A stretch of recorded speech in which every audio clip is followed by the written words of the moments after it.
Salut, c'est Modoteur et aujourd'hui on va voir Marko Đudić qui est donc dessinateur, illustrateur et enseignant. Voilà, et bien c'est parti et puis comme d'hab, c'est pareil. La créativité, ce qui me plaît beaucoup en fait autour de la bande dessinée, autour des arts même, c'est le fait de pouvoir exprimer en fait toute cette créativité intérieure qu'on peut faire émerger et qu'on peut aussi à un moment mettre sur du papier. C'est ce qui me plaît en fait au niveau du dessin en lui-même.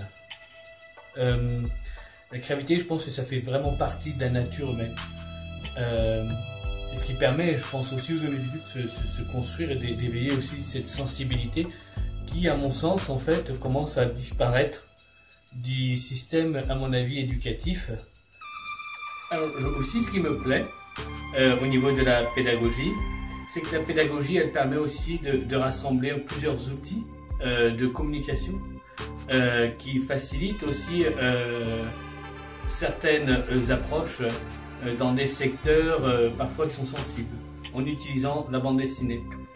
La communication par image parfois permet de donner tout son sens aussi sur des spécificités avec lesquelles on n'arrive pas forcément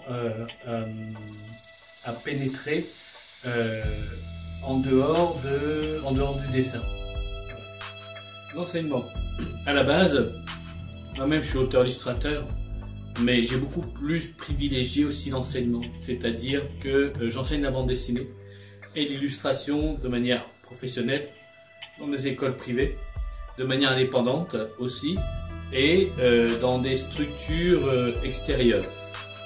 Je pense en fait que la bande dessinée telle qu'elle est appréhendée n'est pas suffisamment présente et abordée dans les écoles et dans des écoles spécialisées. Moi je suis quelqu'un de terrain, donc j'ai pas une formation académique, c'est une formation vraiment de terrain. Donc dans ce que je communique et transmets, je partage cette expérience de terrain et tout ce professionnalisme qui m'a permis de synthétiser aussi mon expérience. La reconnaissance professionnelle ou le statut n'est pas suffisamment identifié ou mis en avant. On est quand même dans des secteurs un peu bâtards, un peu aléatoires et je trouve un petit peu pas normal aussi qu'aucun gouvernement, quel qu'il soit, prenne un moment une véritable position sur le statut réel des auteurs, mais même en fait des créatifs. Il n'y a aucune convention collective, ne serait-ce qu'au niveau de la bande dessinée, qui préserve ce domaine ou qui permet en fait de bien définir aussi des fonctions précises des uns et des autres. On travaille énormément, le jour férié on connaît pas, c'est les choix qu'on a fait, hein. Les week-ends on connaît pas, le soir on bosse.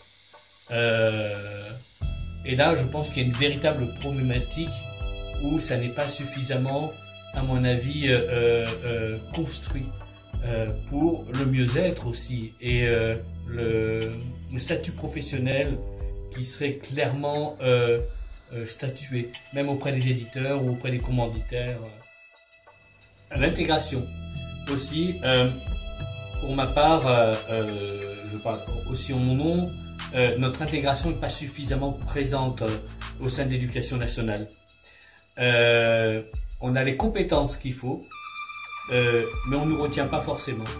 Je vois même, il y a une différence trop marquante aussi au niveau des professionnels du sport, qui eux n'ont pas en fait à suivre des concours ou autres, et que nous qui avons l'expérience professionnelle suffisante pour intervenir en tant que prof aussi, on apporterait à mon sens une plus-value et davantage de liberté aussi. Et, si je suis riche, intérieurement, oui, ça m'apporte une véritable nourriture et richesse intérieure. On pourrait dire qu'il est vraiment extatique. Riche financièrement, non. Je vis au jour le jour. Je jongle en permanence avec découvert. Heureusement que le conseiller de banque est suffisamment souple pour voir comment ça circule au niveau de mon compte.